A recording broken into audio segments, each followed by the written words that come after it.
Senegal es un lugar donde yo me amo.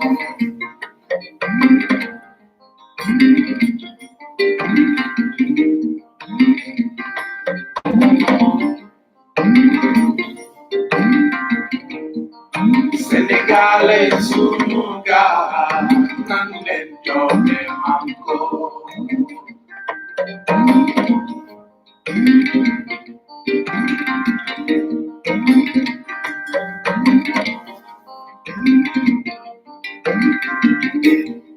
Senegal es un lugar donde yo me amo. Donde yo me amo.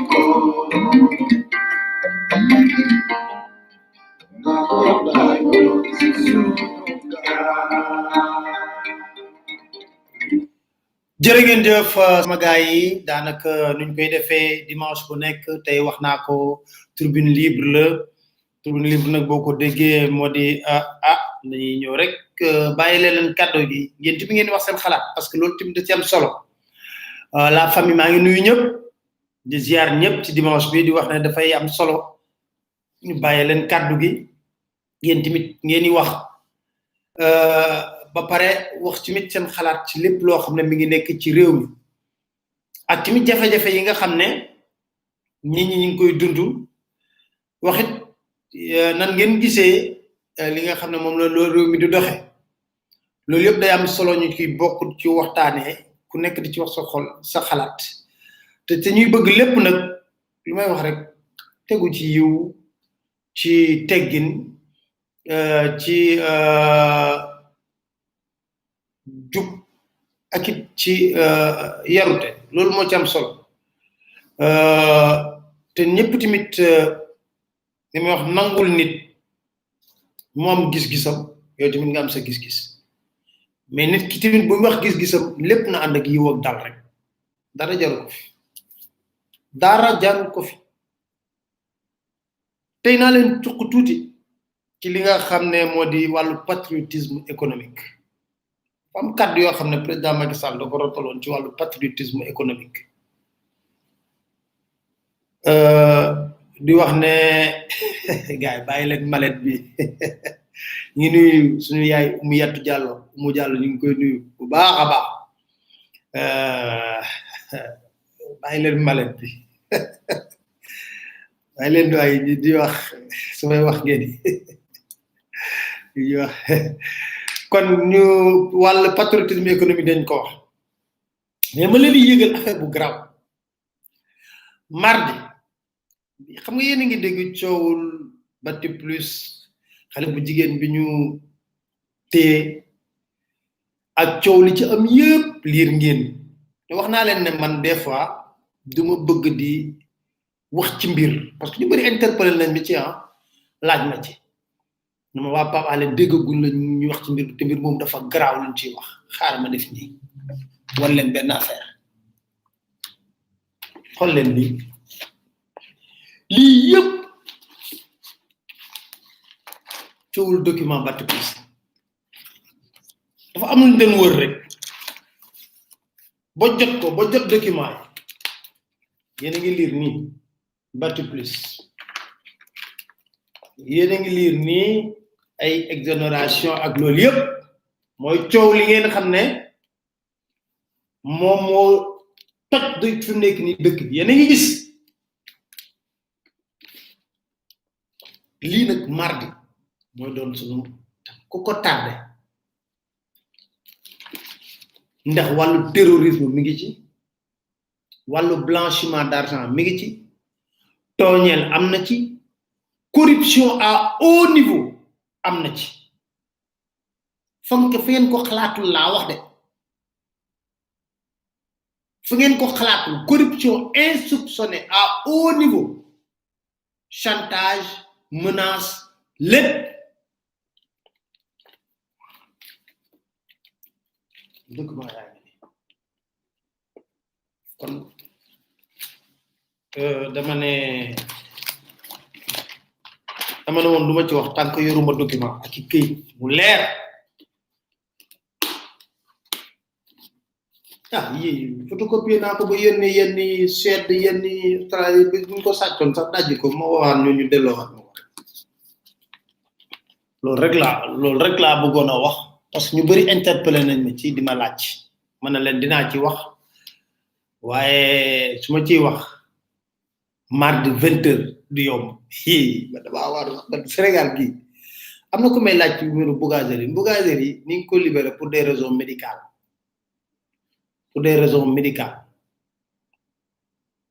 parce que dafa am feebaru diabète du lu na boobu bañ koy dugal sax kaso loo xoon loolu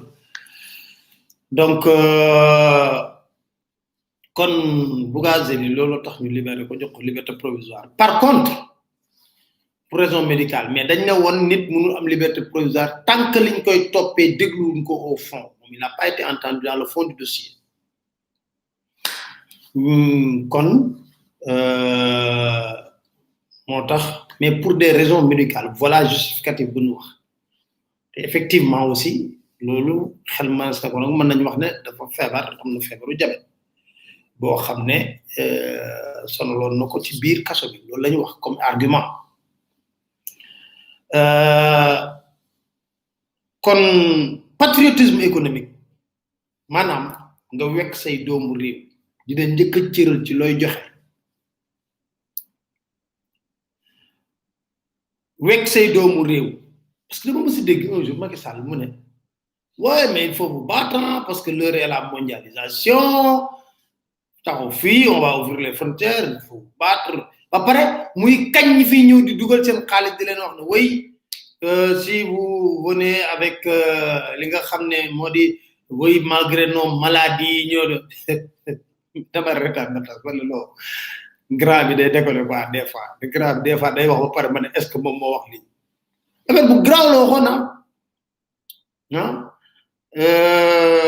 mais def naa kontaan ngeen ci li ma leen waxoon ne leen seetaan leen Barthélémy Diaz moo toj fi mu nekk nii xanaa Barthélémy Diaz moom defe naa seetaan ngeen ko bu baax a baax te wax na lu am solo yoo xam ne am na ci li nga xam ne moo di littoral bi moom yaa Okemba bi ñu wax loge maçonnique la mooy dirigé bind nañ ci article Dakar Matin quand les francs-maçons étalent leur tentacule jusqu'au littoral kon loolu am na solo ñu waxtaanee ko ma ñëw ci situation sanitaire bi ba pare doog a ñëw ci patriotisme cuq leen ci tuuti ba pare nag ñu doog a ubbi non Bart kay mi ngi ci 100,000 vues loolu la gars yi wax non Bart toj la fi Bart en satiologie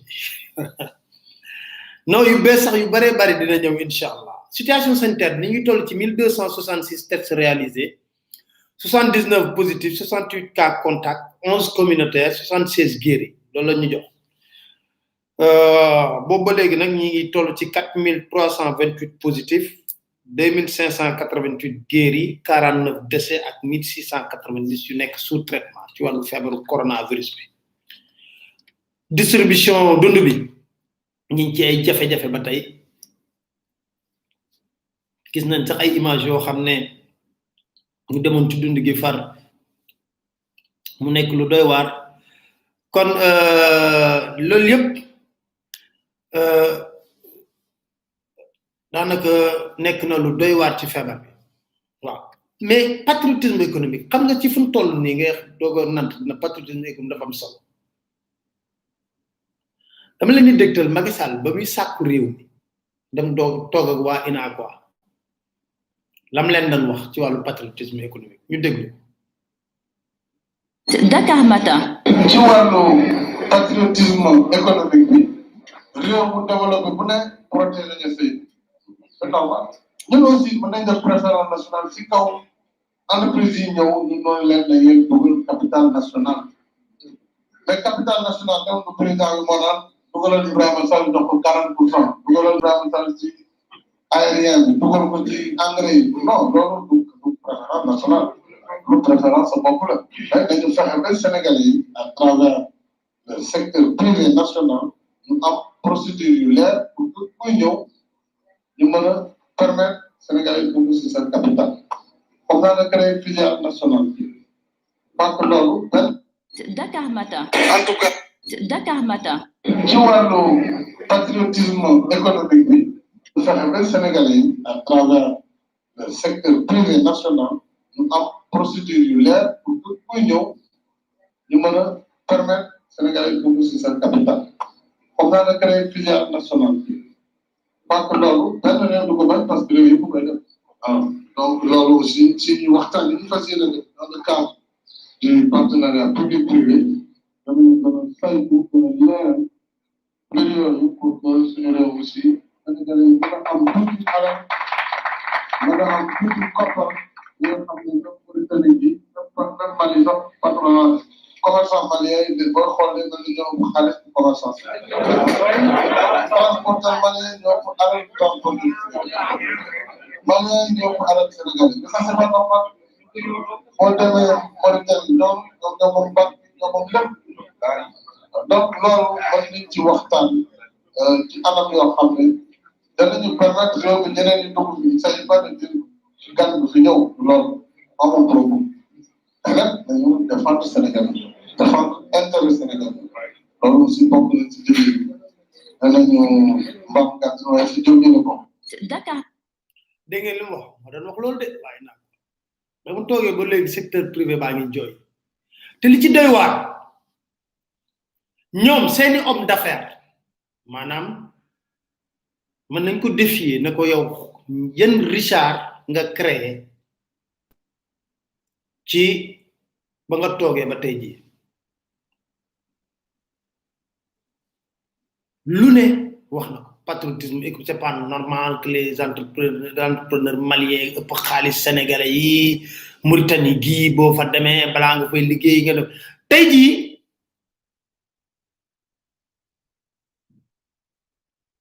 boo ñëwee fii ci réew mi mais da ngay guuta mbaay loola neex ngay def rawatina entreprise française yeeg tey réew mi ñetti réew ñoo ko réewum Sénégal France Turquie Maroc ak Chine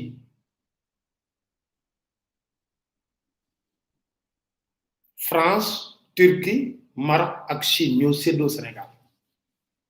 ñoom ils préfèrent même faire du business ak ñooñu que les Sénégalais parce que xam dañoo ragal weeru mais da ngay dégg bi tu te poses des questions réellement et puis bu ñu waxee ñu wax ne oui mais ki toog jàkkaarloog Sénégalais yi wax leen lii ci kàddoom rek nga mën a sukkandiku pour wóolu ko wala nga bañ ko wóolu xool leen li ma leen tegal ci li mu wax yëpp boobu ba tey contexte bi discours boobu la laajoon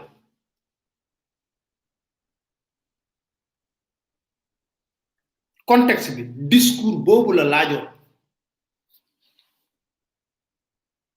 mu taxaw wax gis nga waa INACO ñoo ko recevoir mu ànd ak woon ak Ibrahima Sall bu leen jiite si kap tàcc ko parce que nee na woy préparation nationale nag du jëlal Ibrahima Sall dugal du jël ki non léegi dañ koy laaj tey jii dette intérieure baa ngi mel ni tulleeg marne entreprise sénégalaise yi marché bu fi rëy du leen ko sax sous-traité kon dafay nekk loo xam ne nga ne waaw sunu entrepreneur yi mais nag foofu tamit sunu homme d'affaires yi dama lay wax parce que tey wax dafa jot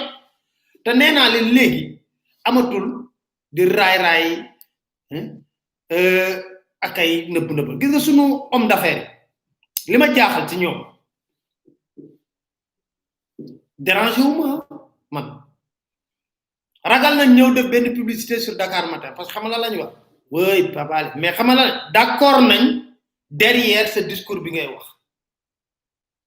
mais dañ ne oui non papa moom xam moom nguur gi da koy teg na ne parce que dañuy wax ne oui dafa mel daf leen contre wala dafa am xeen pour Macky Sall man la man noba doom ak Macky Sall bay am xeen ak moom xeen ak amour moom maa ngi koy xam ci amour laa xamee loolu ñoom ci boppam ñoom ñooy toog de billahi wallahi wa taala la ku ci am problème ne kar woola nga toog ak moom mu ne la oui tu sais oui le président de la république le régime gis nga boo ñëwee ne ko ah lii de vraiment ce n'est pas normal te war nañ jàppale sénégalais ñoom seen bopp de bés bu leen jàppalee seen bamba maase dama ne la yow sax ragal nañ la woo léegi normal appel normal whatsapp la lay woo wala leneen may laaj est ce que loolu gëm nañ réew mi wala seen poste la ñuy defar parce que dafa am différence parce que booy mener un combat patriotique pour l'économie booy mener un combat parce que li may wax ni nee naa leen xool leen surtout Dakar matin début ba fin amul publicité waaye ñun lu ñu am def ci parce que am na luñ gëm te luñ gëm loolu nag dañ ci continuer ci sax ni tey ruus de boo nekkee ci dëgg ki nekkul ci dëgg parce que ñoom ñëpp laa la wax ni dama dul lim tur rek di nga gis benn homme d'affaires bu la woo ci pette la ah waa mais tu sais ce que le président a décidé lii moom c'est pas normal ratatatat wax ba pare nga jël dossier bi analyser xam ne lii c'est pas normal lii warta am ci réewum Sénégal yow nga gàddu seen xeex parce que ñoom ñoo ciy business ñoo ciy lekk ñoo ci yor ay milliards ñoom la seeni doom di gundaanaat ñu def lan gis nga bu ñu réglé seen problème ba pare yow sax laa la wax ni dañ lay ragalatewu dañuy làqatu intérêt kese moo leen jiite looluy dëgg moo tax nag ñun li ñuy wax dañ koy continuer di ko wax parce que dañ ko gëm pour réewum Sénégal parce que dañoo gëm ne ku nekk sa wërsëg rek nga mën lekk kon bu ñu wax patriotisme économique di ci soññ gouvernement bi ministre bu toog ñu leen ciy soññ di leen wax projet yi ngeen yëkkati lu tax sénégalais yi gis ñu ko parce que dañoo jàpp ne ku nekk di xeex pour réewum Sénégal danga koy def ak ngëm-ngëm ak pas-pas parce que benn góor nee ma sénégalais yi buñ la ko jaral mais na la ko Sénégal jaral Sëñ Babacar Si moo doon wax ne man la tekk sa sàkket mais duñ la àndandoo buñ la koy takkal mënoon nañu lim ay grand bare mais danañ laaj est-ce que jaral na leen ko ñoom muy mener le combat jusqu'au bout ko ci dégg muy wax au fond boo gëstoo ba gëstu posé wu la ay problèmes économiques réels qui concernent le pays mais ils ont touché à ses intérêts ñu touché ay intérêts nag mën a noo xaaral waaw allez ça va du courage hein vraiment gis nañ ni ngay mëne ça il faut le faire pour le Sénégal mais en fait tu le fais pour le Sénégal xam nga voilà mais tu sais sur tel dossier ñooy ñëw ci suuf waat ñun dette intérieur bi ba léegi fay ñu de te pourtant état bi mi ngi jox lii ak lii ñii nga toog di ci wax moo tax nit looy def danga koy gëm bu leen di xeexal pour seen patriotisme économique ñoom ñooy dem rangaloo dem toog président Macky Sall toog au lieu ñu jox ko un discours de vérité ne ko président ba fi toog ba tey ñaata projet nga fi yëkkati muy ay milliards yu bari te milliards yooyu ñun gis ñu ci seen bopp li fi dugg ci milliards ci Sénégal nga koy dégg bu ñu demee ba nga xam ne ñoom ñoo ngi nekk ci ay jafe-jafe looluy dëgg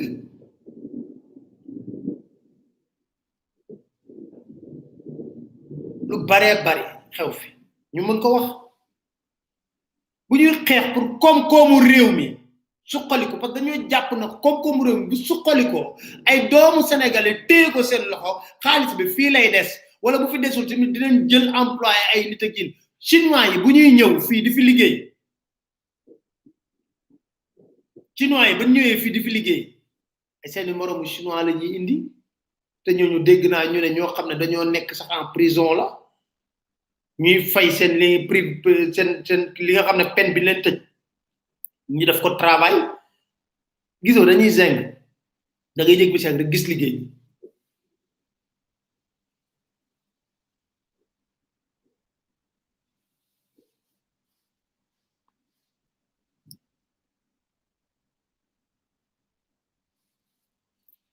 te li am solo ba am solo mooy réew ay doomam rek ko mën a développer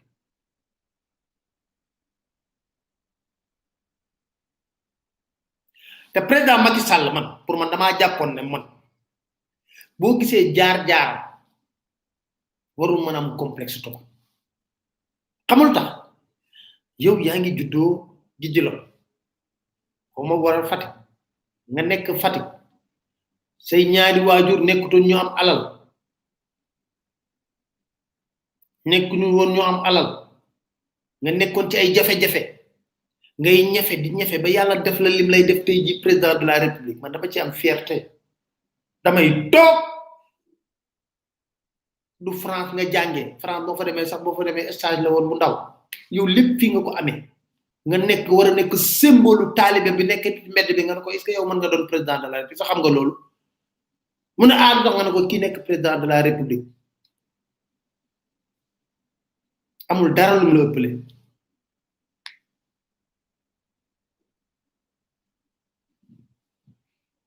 mu nek lo xamne man daf may ëlëm des fois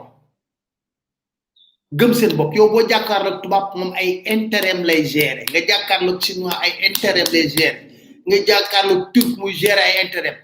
momentis bu ñew indi plus de 45 hommes d'affaires bala muy togaat Sénégal ben jour bu ëpp day rangalé ñëpp ñu tok palais signer contrat bu dul jeex ah mu nek lo xamne des fois da ngay poser wu des questions mais lutax ñun mënuñu am fulla ak fayda ju toll non lutax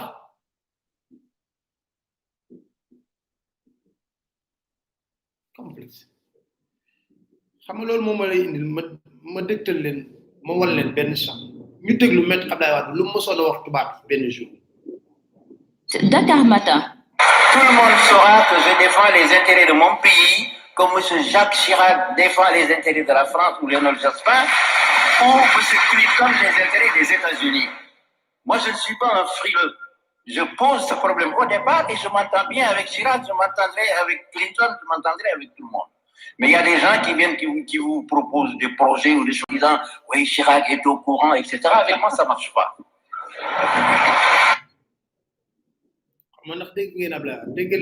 Dakar Matin. Tout le monde saura que je défends les intérêts de mon pays comme M. Jacques Chirac défend les intérêts de la France ou Lionel Jospin, ou M. Clinton les intérêts des États-Unis. Moi, je ne suis pas un frileux. Je pose ce problème au départ et je m'entends bien avec Chirac, je m'entendrai avec Clinton, je m'entendrai avec tout le monde. Mais il y a des gens qui viennent, qui vous proposent des projets ou des choses en disant « Oui, Chirac est au courant, etc. » Avec moi, ça ne marche pas. Ça marche pas. Frileux. Abara waxtaan ak ben homme d'affaires mu ne ma Fabale xam nga des fois ñun suñu ministre dañ leen di ré parce que ñun dañuy dem Chine am ben chinois bu ñu jël yobbu ko tek ko ci buti lool sax li mu waxoon c'était pas un secret mën naa wax turam parce que ci émission samedi mag la ko waxee woon dama ré bay bëgg a dee Serigne Mboup la woon CCBR mu ne muy expliquer mu ne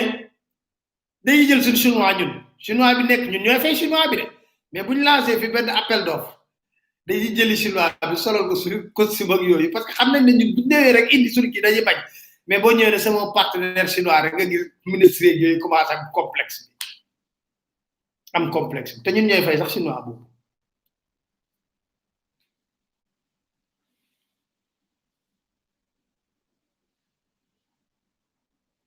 xam nga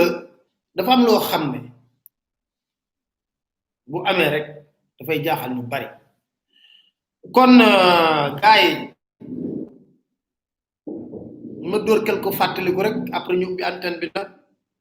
ngeen woté Macky Sall ñu déglu ko Dakar Matin. pour ma changer dara ci objectif bi ma am muy redresser réew mi quel que soit nag opposition yi may dajal wala volonté de résistance yi nga xam ne dina nekk suñu kanam danañ ci teg yoon bi réew mi ci yoon kooku moom ku yëpp xam danañ ko teg ci yoon bi ñëpp la fi nekkal aussi du am citoyen de premier rang ak citoyen d'exception kooku loolu leer ku bokk ak man parti ku bokk ak man coalition ku nekk opposant ñëpp ci bokk yëpp la loi sera égale pour tous te loolu que ñu falaat ma bañ ma falaat ça importe très peu man si mission la nekk Dakar Matin. tout ma changé dara si objectif bi ma am muy redresser réew mi quel que soit nag opposition yi may dajal wala volonté de résistance yi nga xam ne dina nekk suñu kanam danañ ci teg yoon bi réew mi ci yoon kooku moom ku yëpp xam danañ ko teg ci yoon bi ñëpp la fi nekkal aussi du am citoyen de premier rang ak citoyen d'exception kooku loolu leer ku bokk ak man parti ku bokk ak man coalition ku nekk opposant ñëpp ci bokk yëpp la loi sera égale pour tous te loolu que ñu falaat ma bañ ma falaat ça importe très peu man si mission la nekk bon lii da leen wax mais xam nga dañuy wax ne lapsus révélateur psychologue yi ñoo koy wax lapsus révélateur Dakar Matin. en tout cas gouvernement bi moom ci sama ndigal du def lenn loo xam ne dina méngoo ak lu yoon wax en tout cas gouvernement bi moom ci sama ndigal du def lenn loo xam ne dina méngoo ak lu yoon wax Dakar Matin. en tout cas gouvernement bi moom ci sama ndigal du def lenn loo xam ne dina méngoo ak lu yoon wax en tout cas gouvernement bi moom ci sama ndigal du def lenn loo xam ne dina méngoo ak lu yoon wax lii laa gën a gëm yëpp na wax yëpp bii laa ci gën a gëm kon gars yi tey moom pour rationaliser téléphone yeeg yooyu yëpp on va tester sunu kii bi ci 88 maa ngi koy bind 88 628 18 18 moom ngeen mën a woote pour mën a wax seen xalaat ci li nga xam ne fa la ñu toll ñu koy wax ne loolu président Macky Sall moo ko wax nee na ci ndigalam moom gouvernement bi du def loo xam ne méngoo nag li yoon wax contraire la goon wax mais lapsus révélateur la tubaab bi di wax lapsus révélateur loolu daanaka moom la ñuy mën a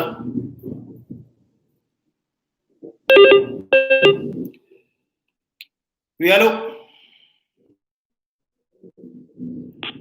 allo waaw salaamaaleykum maaleykum salaam maa ngi en direct yaa ngi en direct kay Oustaz Djibi Sow kon maay premier auditeur tey waaw tey yaay premier yaa ubbi liste bi waaw bindal loolu nañu bind loolu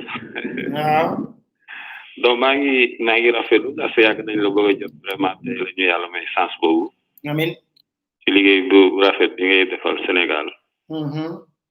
yàgg nañ la topp depuis jano bi bu Sud FM yow yor naa si sa kaset lu ëpp 100 kaset waaw jano bi yooyu yëpp yor nañ ko da nga foog ne dañ ko sànni wuñ ko di man maa créé jano bi Sud FM jeex na yooyu dama ci yor ay kaset ya ancien kaset yi waaw très bien yu bëree laa ci yor yow ak Pam Ngañ ngay dama leen yàgg topp waaw dëgg la donc ñu ngi rafetlu yàgg nañ topp ñu ngi rafetlu liggéey bi jërëjëf di ñàkk ànd ak yow ci benn point bañ ci la bëgg naa nga seetal ko bu baax muy affaire Bougazelli waaw Bougazelli non ba lu tax àndu ceeg man lu tax waaw li tax mooy dama jàpp ne ñi fa nekk ñu feebar bari na de non man waxuma ne man maa wax loolu kon da nga maa déggul dama ne argument biñ joxe ñoom man waxawuma sama position de ci loolu d'accord dama ne argument biñ joxe ñoom mooy dañ ko libérer pour des raisons médicales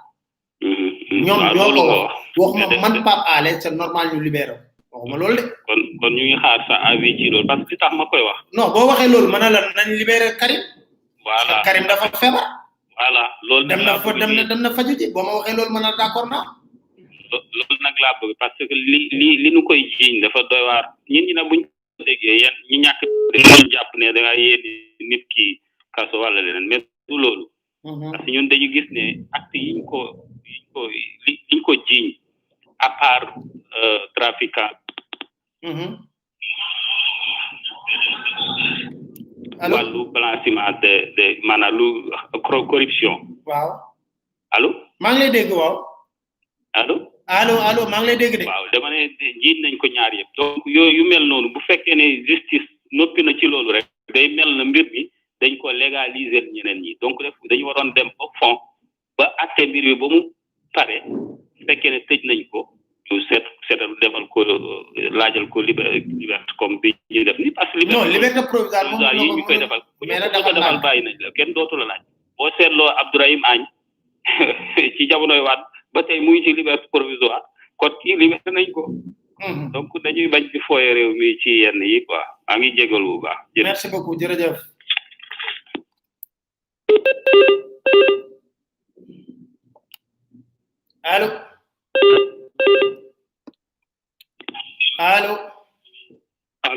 allo oui abale waaw na nga def maa ngi fi sant yàlla man dafa am benn affaire bu nga xam ne dama ci bëggoon a waxtaan ak yow tuuti wax waaw ci affaire xaalis bi nga xam ne moom la ñuy doon jox moo di waaw nan nga ci xalaat maanaam man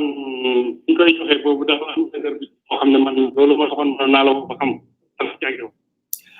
loolu kat nag loolu kay da ngay woote ministère des affaires étrangères ñoom ñoo xam ñu koy joxe mais man moom non man waxuma affaire joxe de man maa ngi fii Sénégal waaw man waxuma affaire yi joxe affaire lan nga wax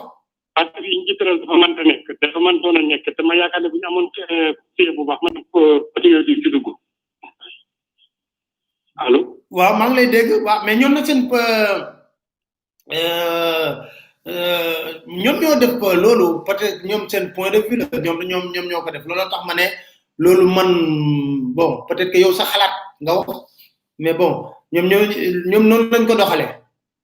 waaw xalaat bi ma jàpp moom la wax waaw da nga ne yow da nga xalaat ne waruñu ko def boobu juñ téléphone ci sama xalaatu bopp man waaw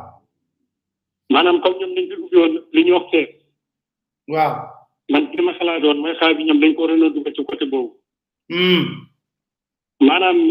niw yi ñu wax ci ñu dee ci à l'étranger xam nga niw yi ñoom mën leen indi parce que ñun gouvernement bi moo suñu dimbali ci ay niw waaw kon ñi di ci àll bi ñoom mën leen indi parce que même affaire maa ngi dégg ñu wax naan 2 euros lañ joxe pour bee te bon ñu leen faral jëlee di ko indi ñu ñoo leen suñu amu bopp waaw loolu tamit sa xalaat la mën nañ ko ku nekk sa xalaat ngay wax rek ci mbir mi loolu tax ma ne tey moom tribune libre la la parole est à vous même Europe maanaam solution bi ma gisoon man ne xam ne mu gën waaw da ngay wax solution bi nag pour nga may ñeneen ñi tamit dugg tamit c'est important voilà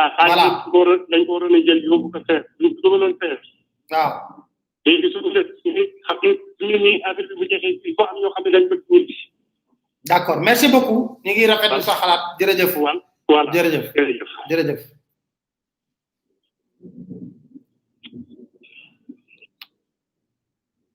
waaw kon kooku moom nee na xaalis dafa xalaat ne dañ ko waroon dugal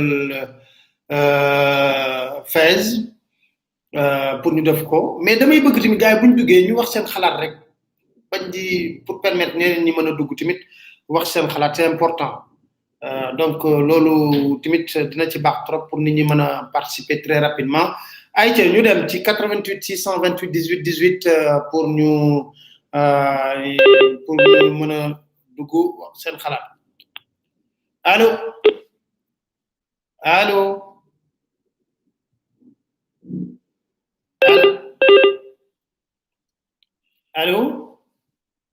salaamaaleykum maaleykum salaam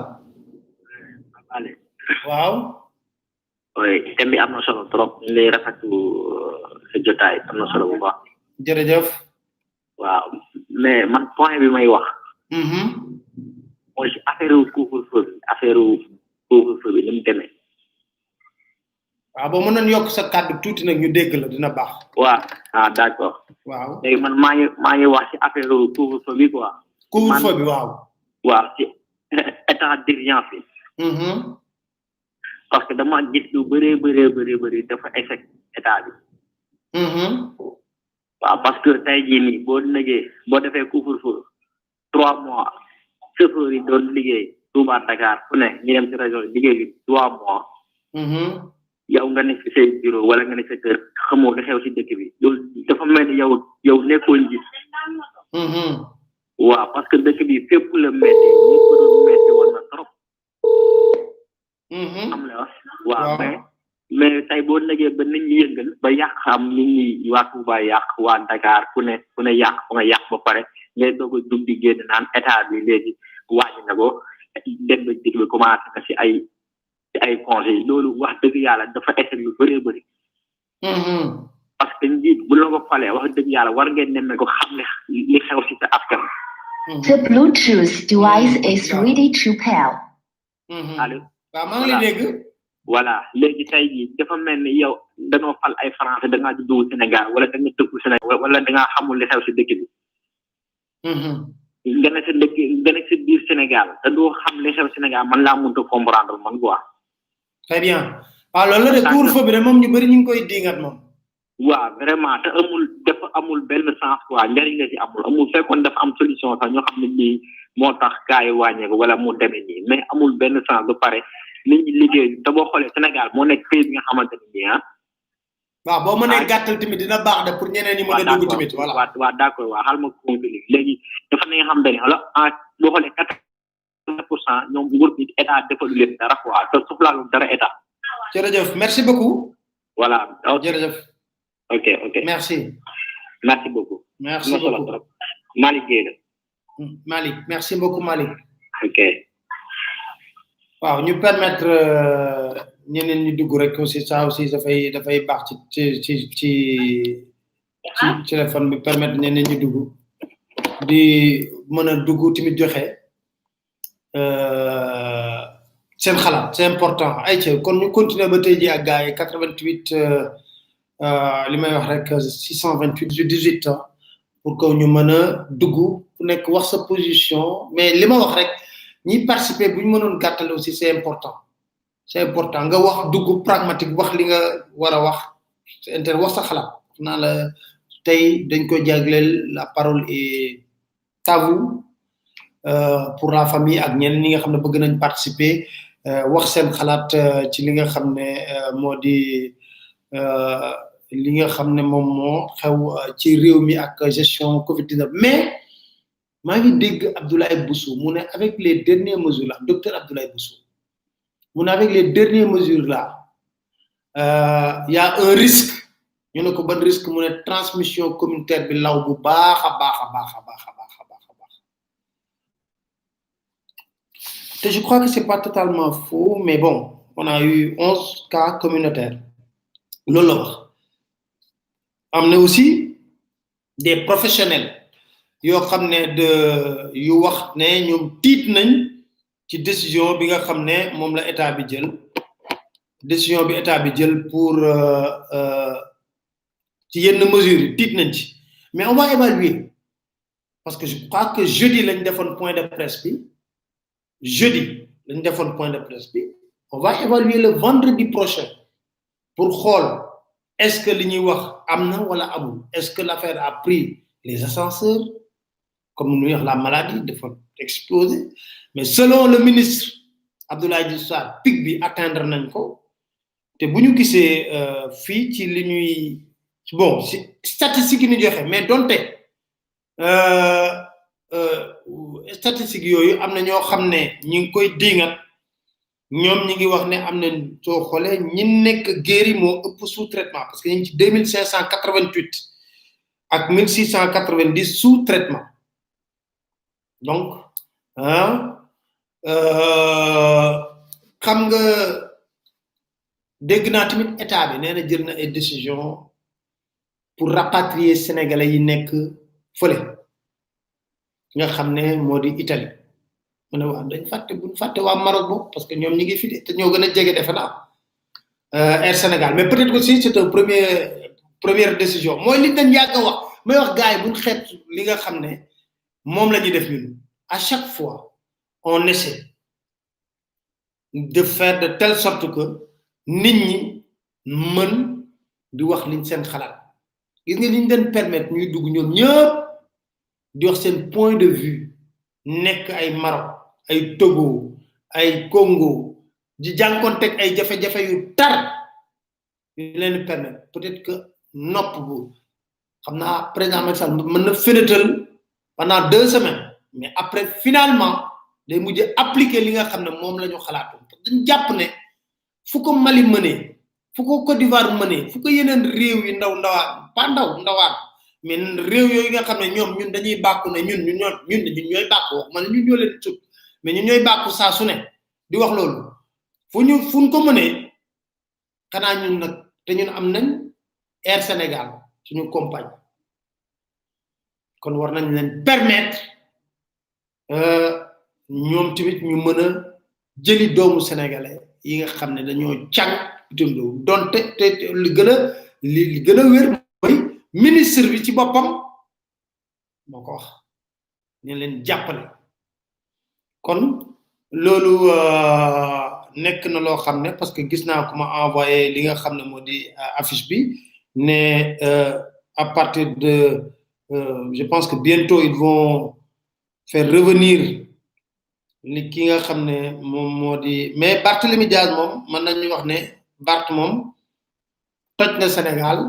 ci émission bi mu def Dakar Matin daf naa déglu ngeen ko ki Barthélémy Diaz li mu wax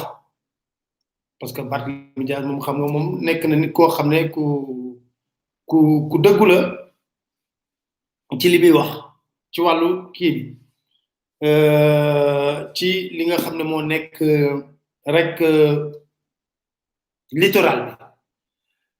donc numéro bi kay ñu affiché waat ko xanaa 88 628 18 18 88 628 18 18 voilà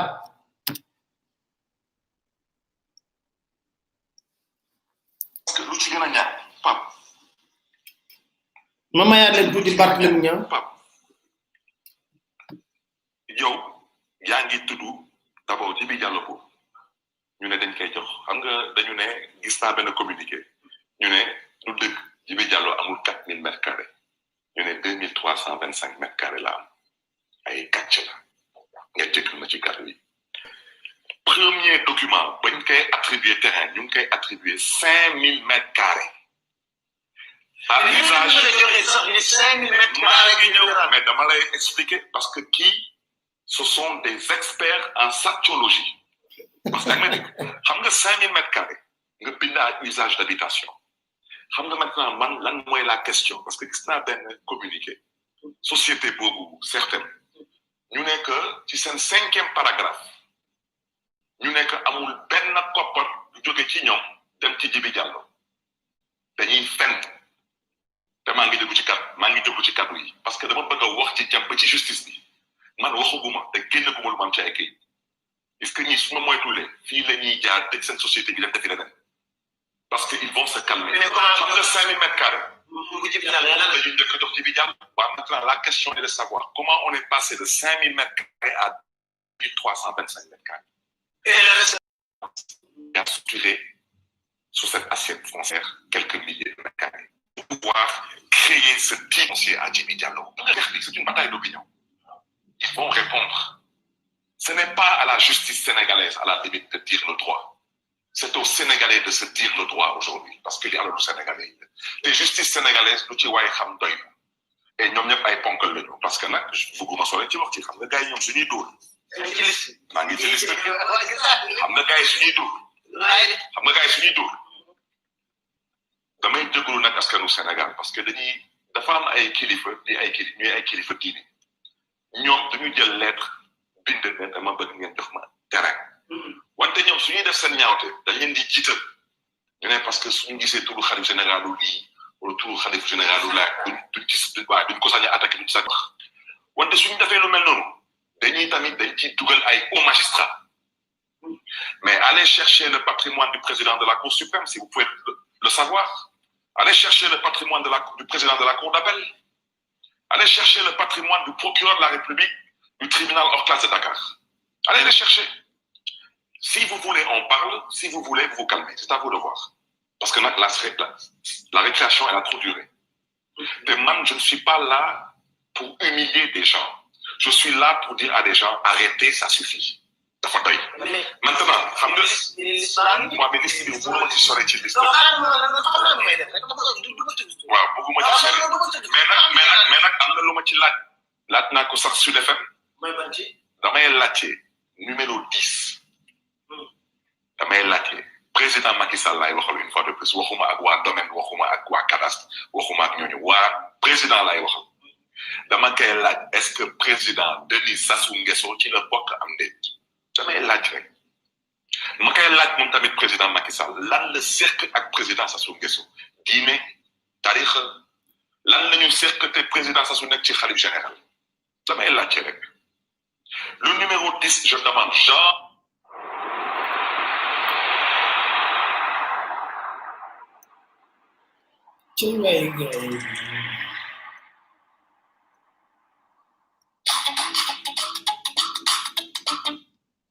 Voilà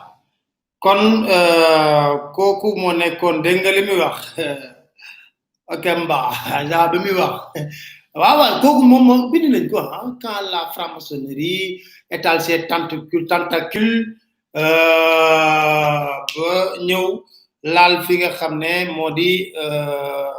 fii ci Sénégal comment se fait-il mooy Okemba moom mooy diriger loge Congo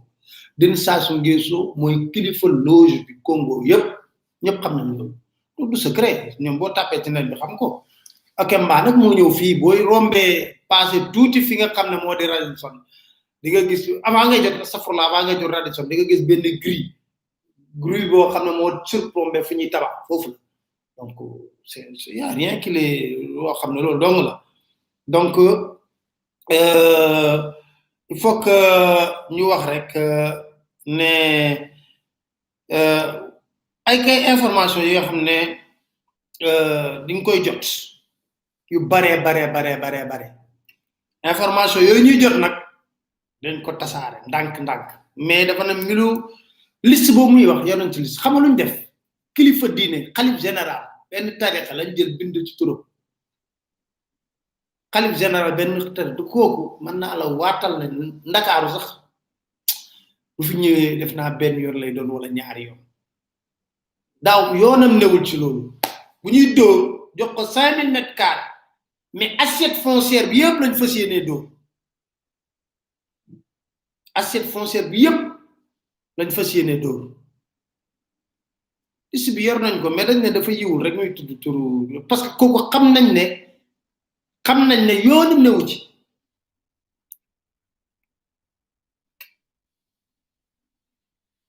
xamal nañ ne yoonam newu ci yëgul tinu mais nag moom yoonam mën na ca ñàkk a nekk mais ñim am ak relation bëgg a teg loxo ci suuf soo xam ne buñ ko jaayee léegi doon milliardaire 5000 mètres carrés nan nga ko mën a joxe benn nit à usage d'habitation ñu ne la fan wetu géej 5000 mètres carrés laa wax de wetu géej ci kaw littoral bi nga ne da nga koy jox benn nit pour usage d'habitation muy Djibi Diallo est-ce que loolu yanum na maanaam est-ce que loolu mën nañ koo nangu war nañ ko mën a jàpp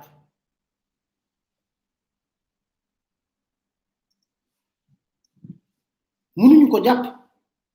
mënuñu ko nangu xel mënu ko nangu ñëpp d'accord nañ ne c'est pas normal mais ñàkk normal boobu sénégalais yi fa leen yem de délégué xeex bi keneen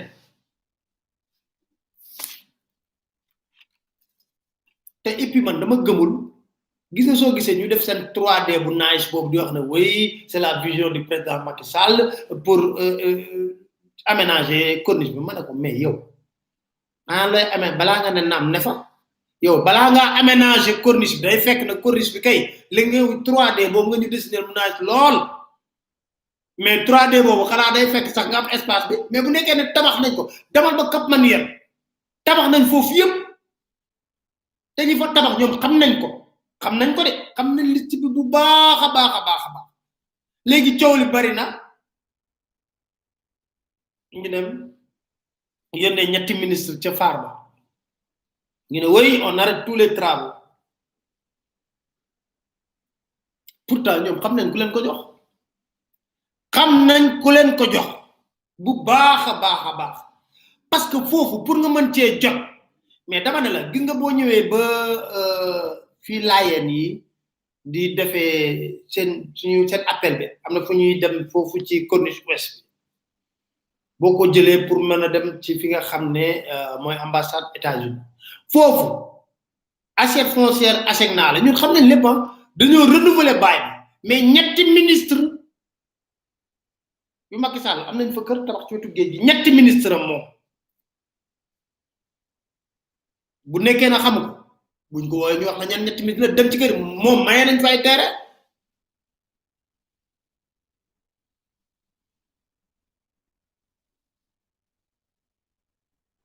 parce que xam nga dama ne amna lo xamné dañu wax ne oui da leen tuddu turi man non ok da leen tuddu turi liste bi mi ngi circuler xam nañ ko té nañu bayyi diñu wax len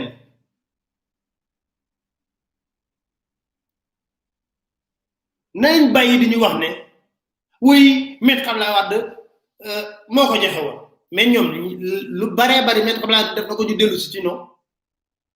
président Macky Sall néw na met xam la bay nako 2000 mètres carrés mais da ko delo terrain je me pose la question est-ce que effectivement delo nako laaj bi fofu la nek est-ce que effectivement sax delo nako je me pose la question peut-être bien oui peut-être bien non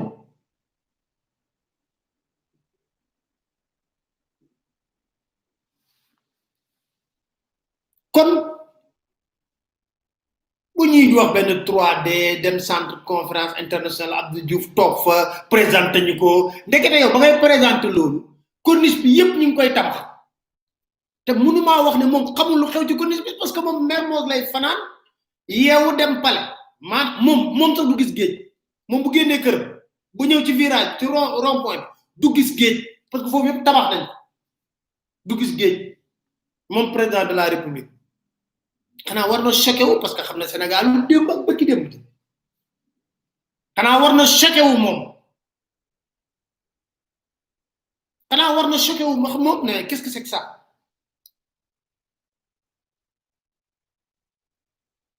mieux bu nekké né gisuko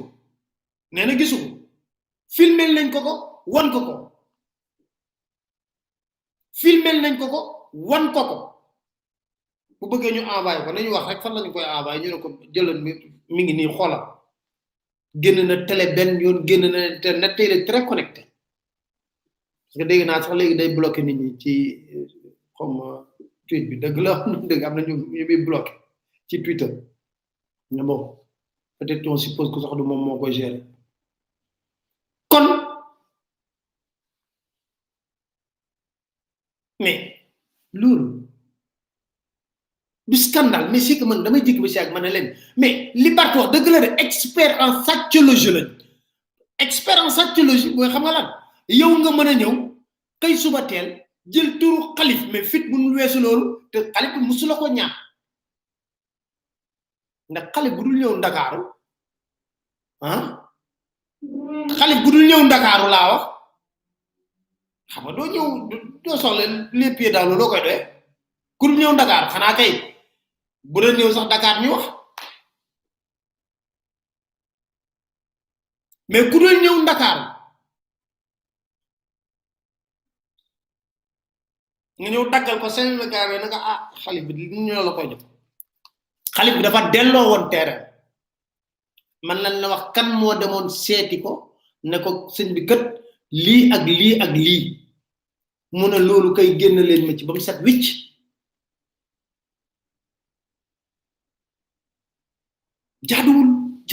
jadouul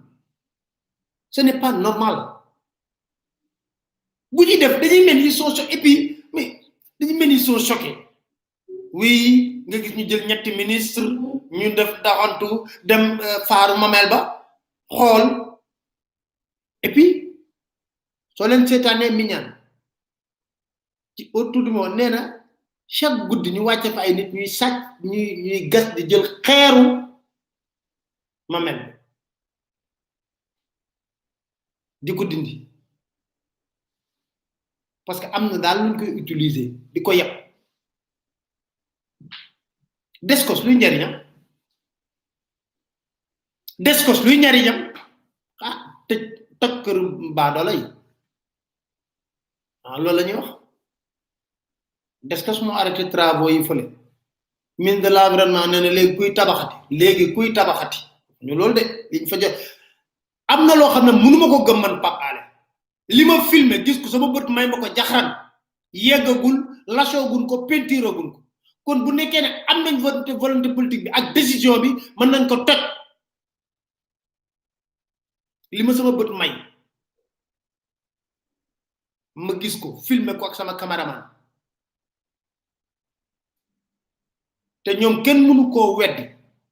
parce que xama dama né dama dem ba réfléchir mané ñi légui boy doxalante ak ñom do tok di wax da ngay dem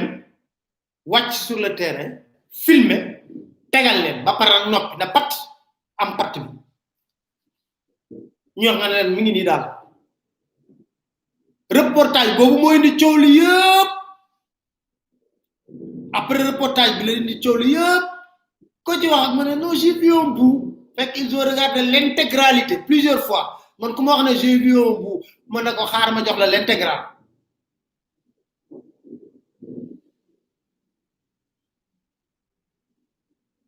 dafa am lo xam kalma lu ko nang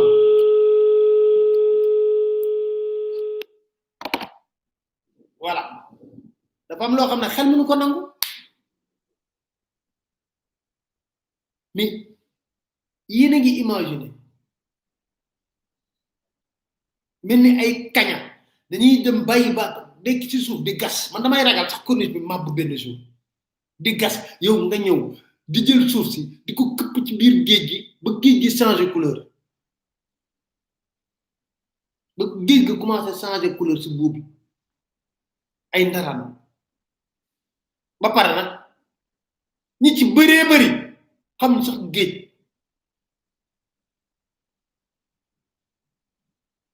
ñoomi nen la ils se connaissent ah kay dama bëggoon président Macky Sall bam waxé né moi je retire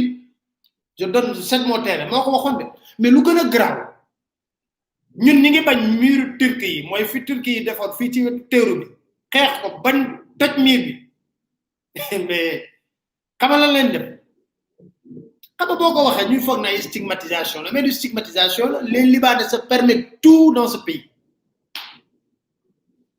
dossier bi bat plus ñom la terrorisme dama né terrorisme la wax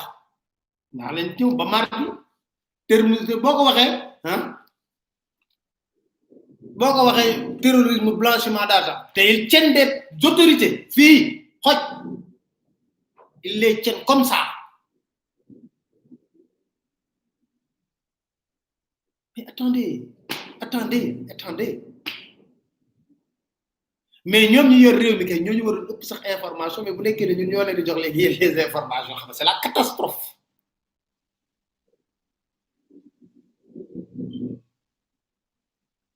té liñ ko défé fofu nak lañ ko défé danaka fépp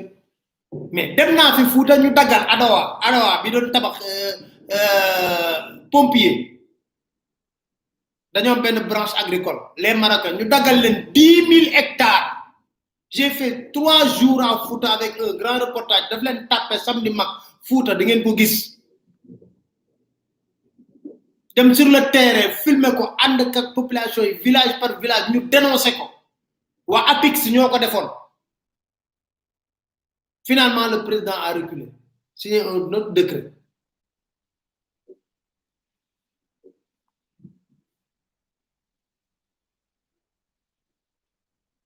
Finalement, nous reculons.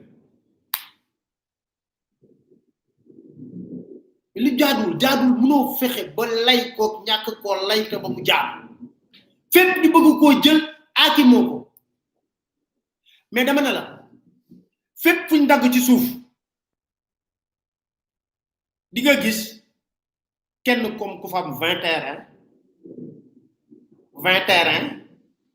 fépp fuñ dagg laa la wax de 20 terrain 10 terrain 15 terrain di ko jaay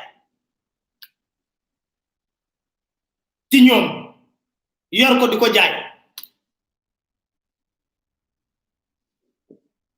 di ko jaay nag yor seen kopp for fépp laa la wax loolu xam nga step by step la gars yi di wax dañ def ndànk rek dina am waxtu woo xam ne dañuy génne tuuti na la diw sàcc la parce que moo def lii ak lii ak lii diw mii sàcc la parce que moo def lii ak lii ak lii ak lii li may wax gars yi mun ñoo xëy suba teel fii rek lu leer laa la wax ñu koy pasare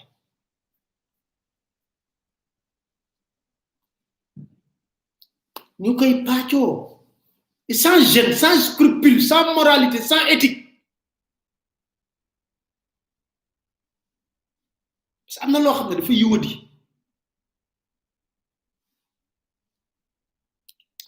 dafa yiwadi bu ko nit nangoo def rek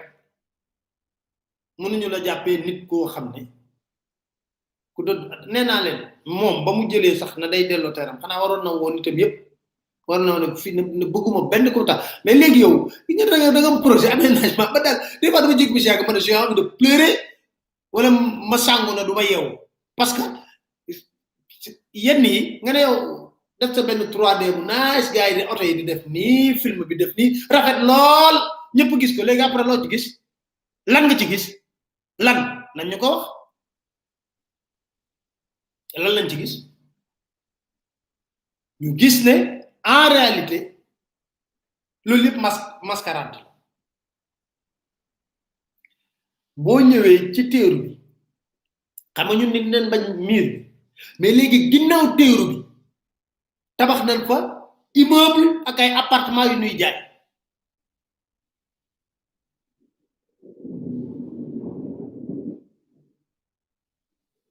immeuble ak appartement yu ñuy jaay ñëpp xam ko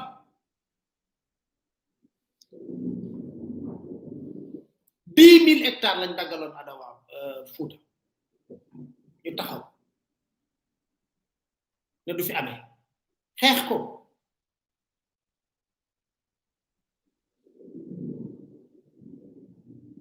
mais demoon na dagg mais quand j'ai vu que dem na sax li ko daggal diggante ba muy jaar ci biir ay cimetière ay tombe nga xam ne ñii amuñu da nga jég bi si ak ndax deret mooy daw fii wala ndoxu sabet parce que am na loo xam ne gor moomu ko am na loo xam ne gor moomu ko gor waru koo def parce que daal yow tu es un ministre tu es censé TP ñoom dañoo jàngul sax ci régime gis nga régime met xabla ñi fi nekkoon di badaxal ma daax di gundaandaat nekk ci lu ne amay kër fu ne ñu dëkk fa mënatul entretien bi attanatuñ ko ba ñu daanu entretien bi attanatuñ ko ñu fi doon ngandu lépp seen entretien wu kër attanatuñ ko woon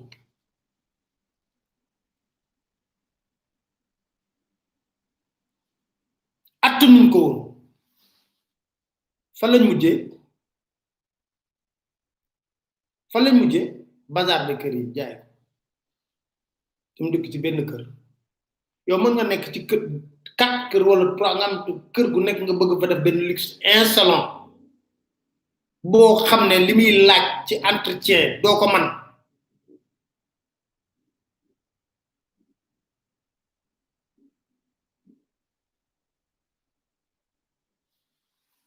loolu lañu def ci corniche bi def ko ci géejawaay bi littoral bi nga continuer tey jii Lac Rose ngay toj parce que ben entrepreneur ñëw na foofu na day lotissé waa Tivaouane Peulh dañoo tojoon seen kër yi collectif lañ créé Lagros mosoon nañ fi def reportage ci benn carrière yoo xam dañ fi doon fi tibb suuf ñu arrêté woon ko ñu ne tey tàmbali waat na mais xamalal fa lañ ko kal ñoom bàyyi leen ñuy wax rek ouais mais ces gosses là c'est des grandes gueules hein. Mais bon écoute mbam du fi weesu weer au Sénégal hein, loolu lañ lay wax autrement dit que nous devons rester des badolas éternellement ñoom ñu defar seen progéniture yëpp defar seen arbre léegi c'est bon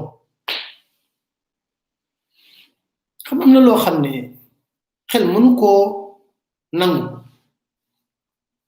ma déggee ñu wax ne le président a ordonné la ma ne ko mais président yaa gën a xam ah ñaar man de bu ma gëm bu nekkee ne président gëmul loolu gisul loolu je me pose la question est-ce que mu ngi yor réew mi parce que moom Mermoz lay faral génn wër rond point bi jubali pare moom bu génnee wër rond point bi du gis géej ak dañ fay romb ñun di du gis géej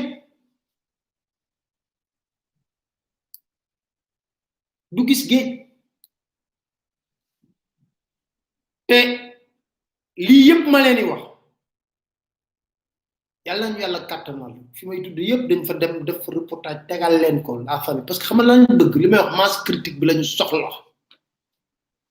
masse critique bi pour xam nga booy werante ak ay nit da nga koy wax ne ko waa xanaa seetaanoo lii xanaa gisoo lii xanaa yow nekkoo ci réew bi gisoo lu Papa la wane wala gisoo image des fois sax j'ai même pas besoin de parler soxla ma sax wax damay filmer rek soo gisee damay filmer rek tegal leen ko ne leen xool leen mi ngi nii boo demee ñuy wax ne oui littoral dañ fa tabax mais d'accord ay Miami yi tabax nañ mais immeuble yi tabax ay say sam waaye ñaata kii moo dox seen diggante géej gi nit ñi dañuy am possibilité accéder mais fii dañuy tabax ba pare privatiser plage bi ba pare wut seen ñaari nervi wala seen met ba may filmer ji sax laa la wax ne am na kenn ay nit yu tax non fii waroo fi jaar man awma accès foofu man pourquoi te ñoom borom chantier bi sàcc la parce que chantier bi mu am foofu waru ko fa am c'est un voleur moom c'est le voleur qui interdit le journaliste droit à l'information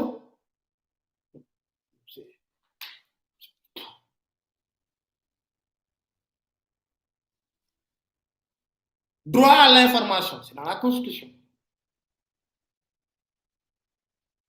mu sàcc tabax nga ñëw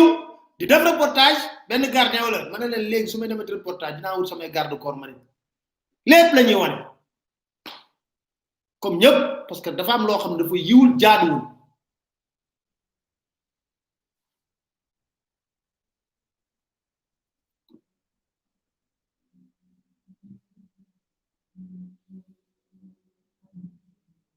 yàpp mënul weesu li yàpp sénégalais yi mënul weesu li lu leer laa la wax web sénégalais yi mënul weesu li yàpp sénégalais yi mënul weesu li ñuy def nii fépp fu ñuy dagg laa la wax nii am nañ seen groupuscule boo xam ne ministre bi dina am quota 20 terrain am kenn ku koy jaay am quelqu'un boo xam ne il a yor na kii moom it day am quota day am quota di wër di ko jaay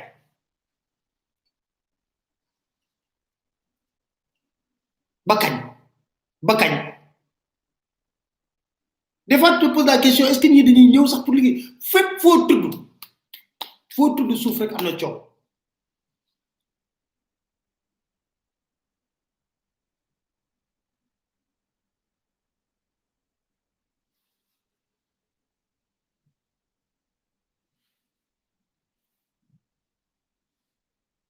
foo tudd suuf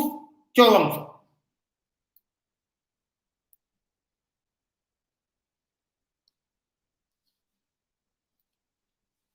foo tudd suuf coowam fa laa wax mais nag lépp den fexe ba mu leer nañ ñu teg et puis président bu ñu wax ci mën na ko wool sa belle famille ak sa famille nga toog laaj leen suuf littéralu Guédiawaye war nañ ci xam dara fii ci Elton bi te ipi nee naa leen fit lañu am xam nga fii ba ñuy dóor le expert en sacologie bi Barthélémy Dias wax xamul sax nu mu ko waxee xoolal nga jël turu kilifa diine xalif dugal ko ci liste fekk yow yaa ngi lewal loo sàcc ci assiette fii nga ñëw tabax fa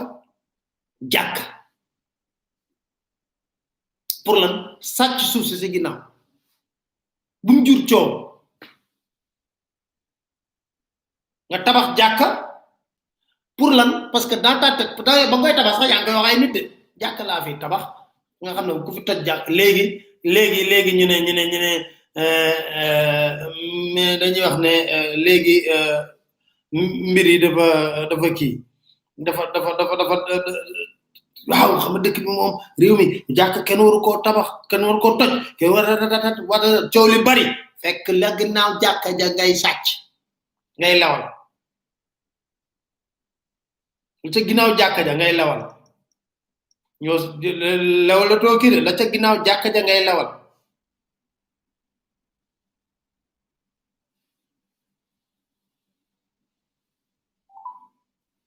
la ca ginnaaw jàkka ja ngay lawal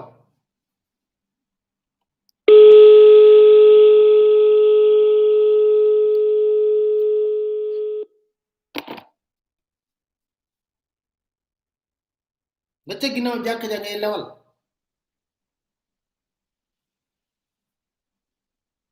loolu rek nga daan lewal kon gars yi may jéggalu bu nekkee ne waxee naa xool tey mais dafa nekk loo xam ne c'est choquant faut pas prendre les Sénégalais pour des demeurés wala ñu xamul xew ci réew mi parce que fii lu fi xew yëpp nee naa leen li ngeen ñuy lijjantee lañ leen di lijjantee ñun te ñun sax def naa ne leen di lijjantee yéen lijjante wu leen ñun li leen di lijjantee boo leen ko xamul saa bu ñuy yeewoo guddeeg bëccëg jël leen seen renseignements généraux yeeg seen yëpp di lijjanti ñun tam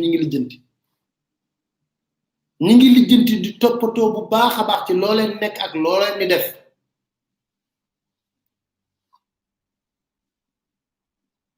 parce que réew mi tamit foog ñu waxtaanee ko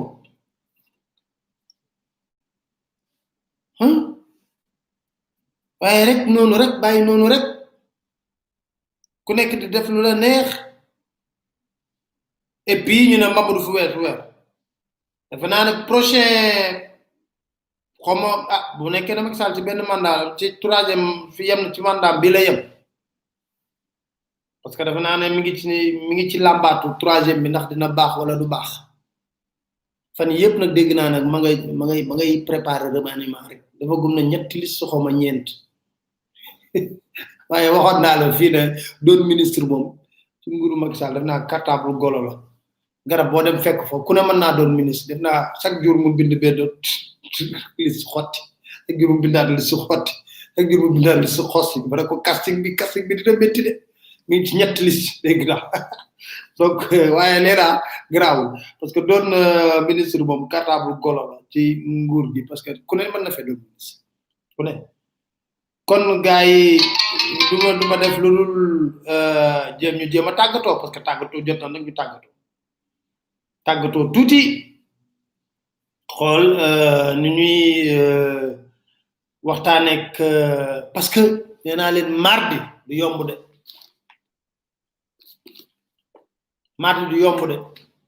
kon nag gars yëpp mardi maximum de connexion lépp lu leen umpul ci dossier bi naa leen ko wax incha allah soobee ki moom bakkan di ko jël saa bu ko soobee kooku dinañ jéem a xool nu ñuy fexe ba yàlla ñu yàlla kattanal mais ñu gudd fan wér gu yaram bañ talak fekke parce que dafa am loo xam ne nag duñ ko nangu benn yoon kon ma sant leen gërëm leen di leen dig daje incha allah mardi parce que dafa am ci beneen liggéey buñ nekk boo xam ne buñ ci paree rek fas yéene leen ko dégtal kon ba mardi jàmm incha allah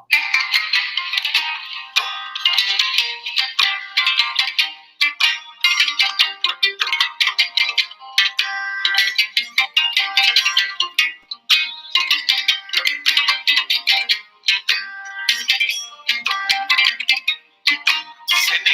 is Sunuga, Nanlen Yone Mango.